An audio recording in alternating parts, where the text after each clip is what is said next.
So, hey, thanks. So, let's see here. Good Lord, that is a big head. I've had a high and tight. Now, I should not have done it, but I felt a real connection with the men and women I just spent 10 days with in Basra, Iraq. So you can't see his face, you can see his hands. That's Sergeant Joe Roos. He did the honors, and he brought the white sidewalls up, and I went home and my wife hated it. And my hair grew back, which I'm thankful for. I want to tell you that Joe now works in Southern California. He earned a film degree in Los Angeles. He's not a barber. I've taken naps while wearing armor and riding in a helicopter.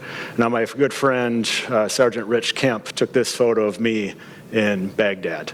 Rich now works internal communications in the Minnesota Department of Transportation. And I've taken walks in Afghanistan. Only the Army doesn't just say, hey, we're going to take a walk. They say, we're going to go on a dismounted patrol.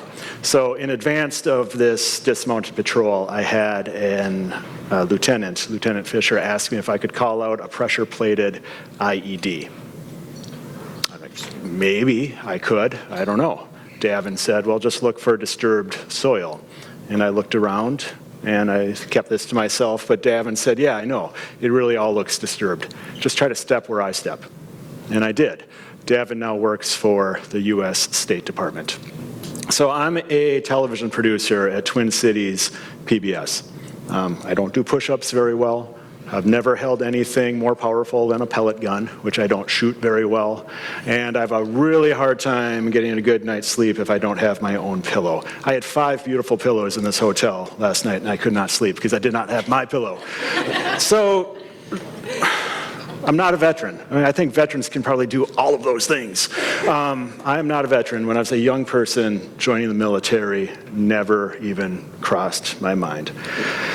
So for all the things I can't do and all the things I don't do very well, there are some things that I've learned to do in my 12 years of producing television at Twin Cities PBS.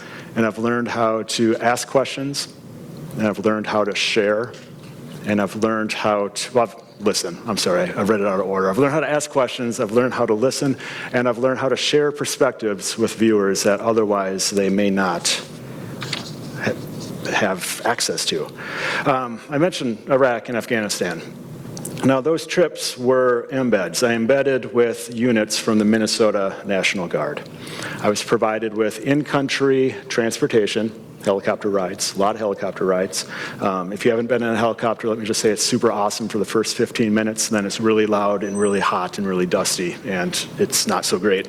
I was provided with really plush accommodations. If you have not slept in a CHU, you're missing out. A container housing unit, it's a good way to sleep. And I was presented with world-class culinary options, the best that the Army could offer. Seriously, I was provided with phenomenal security. The deal is the Army keeps me fed, the Army keeps me relatively well rested, and the Army keeps me safe, and I share stories. So these were stories about what it's like to spend a year at war. These were stories about what it's like to have a soldier away from home for a year. These were stories that looked at the mission of a Minnesota National Guard unit. What is it that they were doing in Afghanistan? These were stories to help viewers understand that while we were all living our lives of relative comfort, there were men and women in Afghanistan embracing the suck, picking sand out of their teeth, and doing their job every day for a year. Now, my days of embedding are done. My wife is very supportive, to a point. Embedding is really hard. It's a tough grind. The travel and being there is actually the easy part. The hard part is the preparation, the worry, the fear. Being driven to the airport by your wife, you give each other a kiss, and you say, I'll see you in a couple weeks. In the back of your mind, I'm thinking, I think. It's scary. It's legitimately really scary to do this. And I thought about it for a while, and I thought, is this the reason that the Army accepts a +1? Now, a +1 is the guy with the cameras instead of the gun. I'm no use to the Army, except to share stories. Is this what they want? They want me to experience what it's like to deploy.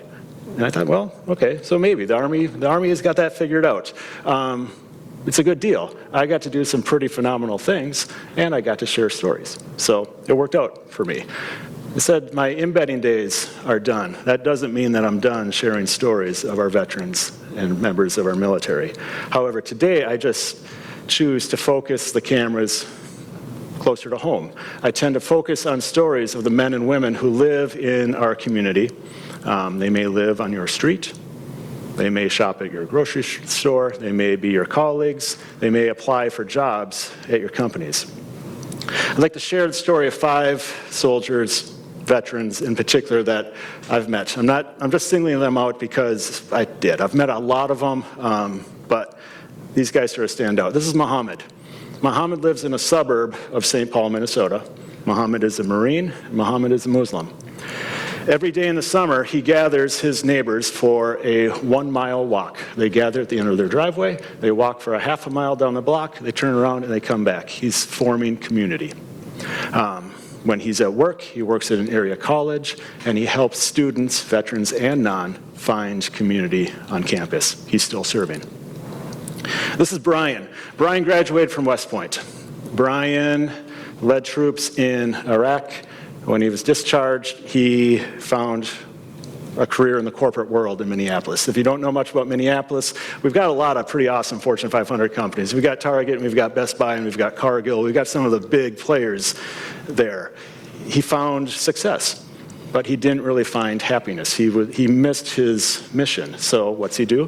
He goes back to get his teaching degree. He now teaches science to middle school kids in St. Paul. He's continuing to serve. This is Dan. Dan is a chief warrant officer in the Minnesota National Guard. Team Red, White, and Blue. Woo! To really fulfill his mission with the Minnesota National Guard, he needed to get in shape. This guy has lost over 50 pounds. He has taken his passion for health, and just in his free time, he helps friends like Erin, who's not a veteran herself, but Dan coached Aaron, who had never done a 5K before, to complete a triathlon. So he is continuing to serve. This is Liz. She was in the Air Force, and she was on the bomb squad, which, I'm like, Jesus, she doesn't like Hurt Locker. But she has done some magnificent things with her life. She now leads the Minneapolis chapter of The Mission Continues. She found a way to continue to serve. And this is Kimberly. Kimberly was in the Navy. When I talked to her, she was very honest to me. She said when she was discharged, she was set adrift. She didn't know which way to go. She felt lost. She was homeless. She couldn't provide for her young family. She needed help. A veteran service organization stepped up and helped her out. She's now back on her feet, and now she's working for that very same veteran service organization. She is continuing to serve. Now, I met Mohammed and Dan and Brian and Liz and Kimberly in their civilian settings. I've never seen them in uniform, short of, this little thing I did with them all where they had to bring in their enlistment photo. I've never seen them in uniform. I've never seen them serve in uniform, but I've seen the service that they've learned translate very well to their civilian settings. Now, to sort of illustrate the type of training that they received while they were in uniform, I'd like to sort of jump back to Afghanistan to illustrate this. Every time we went on a walk, or a dismounted patrol or a mounted patrol or whatever, there was a mission briefing. And I was involved in these mission briefings, only I couldn't bring my camera. I couldn't turn the camera on. Davin, who is my public affairs officer, would simply say, OPSEC. And this is the opportunity for me to power down the camera and just take in the information as someone who needed to know what was going on with the mission and not someone who is documenting it. Apparently, there's secrets and we can't divulge this stuff. So it's important.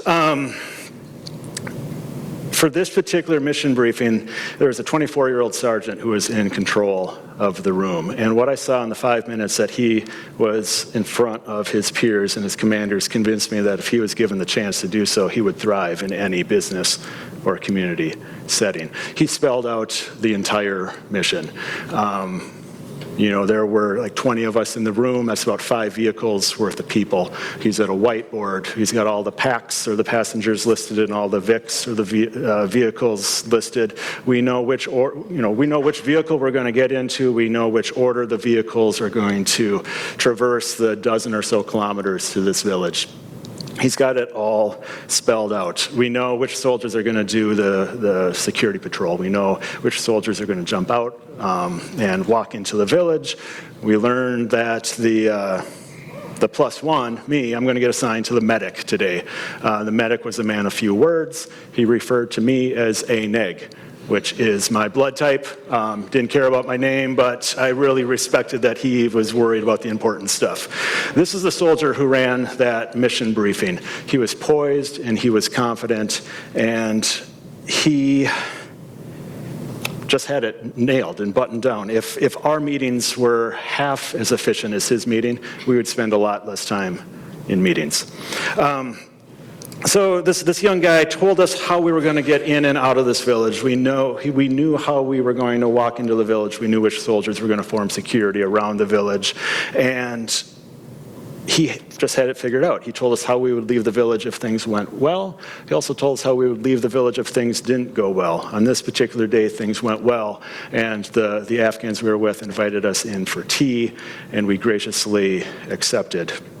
I was there and I filmed the scene. I filmed heavily armed and well-armored, or heavily armored and well-armed American soldiers and their translators speaking with Afghans. What my viewers saw were they saw Afghans, some of them had very weathered faces, and some of the children didn't have shoes. Portions of this day were included in the short documentary I produced, in which Minnesotan viewers realized what it was that what their soldiers were doing in Afghanistan, how they were helping Afghans become more efficient farmers. So over the years, I've really met a number of remarkable men and women who have served, and whether we have done things as mundane as eat an MRE on a dusty fob in Afghanistan, or whether they've given me a hand as we've climbed aboard a helicopter, or simply just stayed in touch via Facebook and social media after an interview, I've learned that these men and women are leaders and they're friends. And so, when I'm thinking of how to change this discourse around veterans, I'm not thinking about heroes and victims. I'm not thinking about PTSD and veteran suicide. I'm thinking about leadership and friendship. So when I think of Mohammed and Dan, my old veteran friends, and when I think of Michael and Michelle, my new friends I've met, I encourage you to think of leadership and friendship. So, how do we do this going forward? What's the best way to do it? Well, to sort of tie it